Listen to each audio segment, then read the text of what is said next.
ஆண்டவரும் இரட்சகருமாக இயேசு கிறிஸ்துவின் இனிய நாமத்தில் உங்கள் யாவருக்கும் அன்பின் வார்த்தைகளை தெரிவித்துக் கொள்கிறேன். அருமையான தேவ பிள்ளைகளே, புதிய நாள் புதிய நம்பிக்கை தின தியானத்தின் மூலமாய் ஒவ்வொரு நாளும் உங்களை சந்திப்பதில் நான் மிகுந்த மகிழ்ச்சி அடைகிறேன். அல்லேலூயா.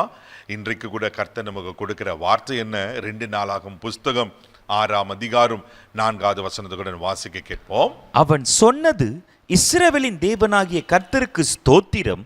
அவர் என் தகப்பனாகிய தாவீதுக்கு தம்முடைய வாக்கினால் சொன்னதை தம்முடைய கரத்தினால் நிறைவேற்றினார். ஹல்லேலூயா. எத்தனை அருமையான ஒரு வார்த்தை பாருங்க தேவ பிள்ளைகளே.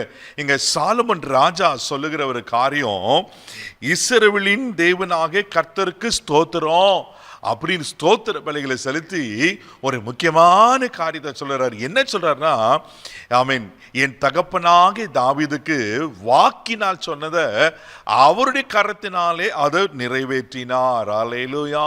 நம் ஆண்டவர் யார்? தாம் சொன்னதை நிறைவேற்றுகிற கர்த்தர். ஆமென்.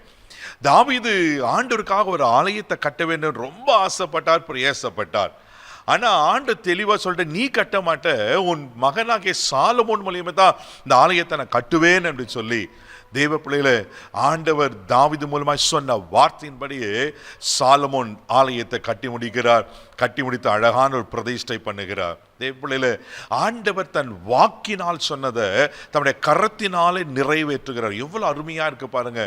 அன்றைக்கு சாலமோனுக்கு சொன்ன வார்த்தை நிறைவேற்றுவானா, இன்னைக்கு இந்த கால வேளையில பரிசுத்த ஆவியான திட்டமா அவங்களோட பேசுறாரு. உங்களுக்கு என்ன அவர் சொல்லி இருக்கிறார்? உங்களுக்கு என்ன வார்த்தையை கொடுத்திருக்கிறார்? தேவ பிள்ளையில அந்த வார்த்தையை அவர் நிறைவேற்றுவதற்கு உண்மையில தேவனா இருக்கிறார். ஆமென். ஒருவேளை மனுஷர்களுக்கு வாக்கு பண்ணியிருக்கலாம், நீங்க கேட்டு ஒரு பணம் கேட்டிருக்கலாம், எனக்கு ஒரு 1,00,000 ரூபாய் அவசரமா தேவை, நாளைக்கு நிச்சயமா கொடுக்குறேன்னு சொல்லி. ஆனா தவறி போயிருக்கலாம். அது மனுஷனுடைய இயல்பு. தேவ பிள்ளைகளே, நம்ம அதிகாரிகளை நம்பி மனுஷரை நம்பி ஒரு நிறைவேற்றுவேன், கண்டிப்பா செய்து முடிப்பேன்னு சொல்லுவாங்க. ஆனா முடியாம போயிடும். ஆனா என் ஆண்டவர் அப்படிப்பட்டவர்கள, அவர் தன் வாக்கினால் சொன்னதை தம்முடைய கரத்தினால செய்து முடிக்கிற கர்த்தர். இன்னைக்கு உங்களுக்கு செய்ய போறார். என்ன உங்களுக்கு வாக்கு பண்ணியிருக்கிறார், என்ன வாக்கு தத்தங்களை கொடுத்திருக்கிறார், என்ன தீர்க்க தரிசன வார்த்தைகளை சொல்லியிருக்கிறார். தேவ பிள்ளைகள், அதெல்லாம் செத்து போகவில்லை, அவையெல்லாம் மறைந்து போகவில்லை, அதெல்லாம் தரையில விழுந்து போகவில்லை, மண்ணோடு மண்ணா போகல.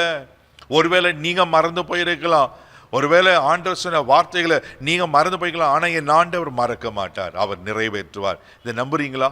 இந்த புதிய நாள் புதிய நம்பிக்கையில கர்த்தர் உங்களுக்கு ஒரு நம்பிக்கையான வார்த்தை தராரு. ஆமென். நான் உனக்கு சொன்னதை நிறைவேற்றுவேன், சோர்ந்து போகாதீங்க. யோபுவின் புஸ்தகம் 23ஆம் அதிகாரம் 14ஆம் வசனத்தை வாசிப்பீங்கன்னா ரொம்ப அழகா சொல்லப்பட்டிருக்கும். வாசிக்க கேட்போம். எனக்கு குறித்திருக்கிறதை அவர் நிறைவேற்றுவார், இப்படிப்பட்டவைகள் இன்னும் அநேகம் அவரிடத்தில் உண்டு. அல்லேலூயா. எனக்கு குறித்திருக்கிறதை அவர் நிறைவேற்றுவார். ஆமென். தேவ பிள்ளைகளே, உங்களுக்கு நிறைவேற்றுவார், உங்களுக்கு நிச்சயமா நிறைவேற்றுவார். சோர்ந்து போகாதீங்க, கலங்கி போகாதீங்க. அவர் சொன்னதுதான். சங்கீதத்தின் புஸ்தகம் 24 வாசிப்பீங்கன்னா, அவர் மனவிருப்பத்தின்படி தந்தர்லையும் ஆலோசனையெல்லாம் நிறைவேற்றுவார் சொல்லப்பட்டிருக்கோம்.